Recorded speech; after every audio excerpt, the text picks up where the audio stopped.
to basically state that there will be certain institutions. So basically, imagine like a Federal Reserve, which powers all the banks.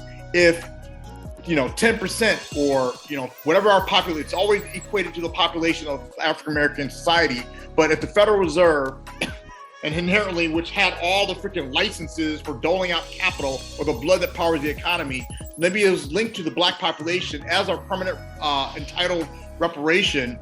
And let's say that's 12%. So imagine if we control 12% of the Federal Reserve, but of course the Federal Reserve is an exact parallel to the US economy. The US economy is the world's biggest economy by any measures at probably now $30 trillion. I mean, at one point I thought it was 18, not too long, like a decade ago.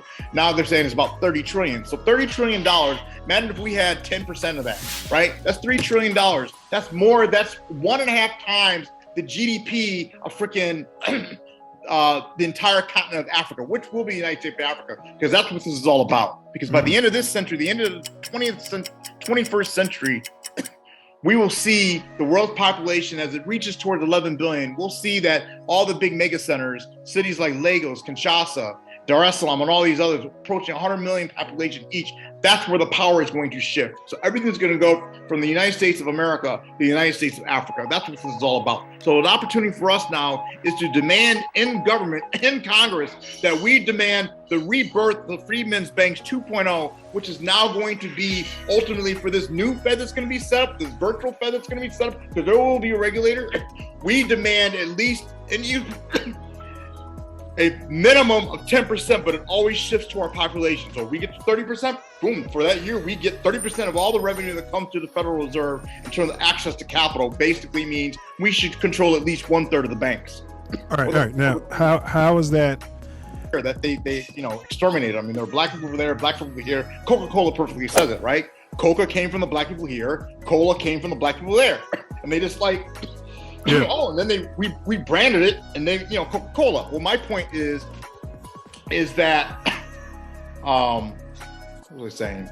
What did you say? Well, we were talking about funding reparations, and I was asking you. So you said, we can get say 13% or 13 to 15% from the Fed, which comes to about $3 trillion by your math. Right. How's that money distributed to a layman like me? That's what I was going to say. So I was bringing up the black people here. Does it go to Lori Lightfoot and then she? What we call the indigenous people. So for most of them, yeah, they got a bunch of casinos. I mean, most got nothing, right? Yeah. Because they didn't have treaties. However, except those are Native Americans.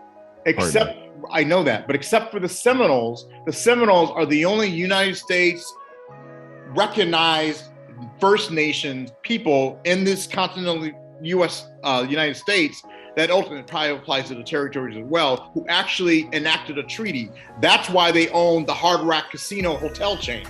So they were very successful. And of course, they were one of the 5 civilized tribes who were the descendants of ultimately the Mississippians, who were one of the greatest empires, definitely in Mesoamerica. But just like Aztec. How do I get my money? Reparations.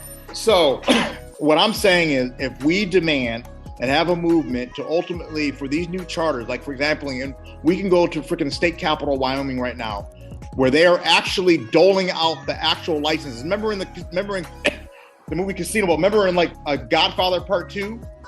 Mm-hmm. The whole thing was legitimized. They went from the scrappy streets of Italy, of gutter New York, put those black people, that's what Italians were considered back then, to ultimately being out in Reno, Nevada, trying to get, because of the casino, because of Vegas, which was, they came up with the Jewish mob, because again, a banking opportunity, this is what I'm talking about, banks.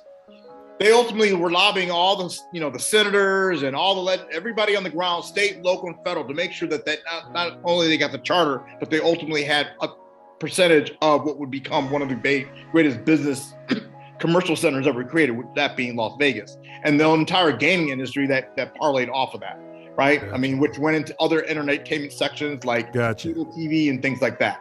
So what I'm saying is, we need to do the same thing, have muster the political might. We have members in Congress, members in, somebody like Bobby Rush, who's retiring. He doesn't give a shit anymore. He's done after the, everybody, they're lining up for his position right now. Remember, he's the founder of the Illinois Black Panther Party. Yeah. We can actually go to Bobby Rush and say, well, I believe it's in the House Ways and Means Committee. We can also talk to these other people, because they're going to make Chicago ultimately the cryptocurrency hub, right? If you listen to Congressman Bill Foster, he's probably the only PhD sitting in Congress right now, but he's definitely the only one with a high energy quantum physics degree. I mean, he ran Fermilab before this. I mean, and he's now on that, but he's also very successful. He created a unicorn, a tech company, all the lighting stuff, like you go to Millennium Park. When he was in high school, him and his brother, they launched this company, and now it's like theater control systems and all the lighting stuff. They have a monopoly on that out of Wisconsin. And then now he's in Congress, right? You talk to him, Bobby Rush, people like that, and the fact that we could go lobby and hard in Wyoming, and ultimately, or get him to lobby for us to say that we demand right now, our representation would be that all licenses going out, we get at least equal to our population, or no less than 10% of the descendants of America. Hey bros, what's going on? This is Cotton. Be sure to subscribe to my channel if you haven't already, because subscribing makes you feel good.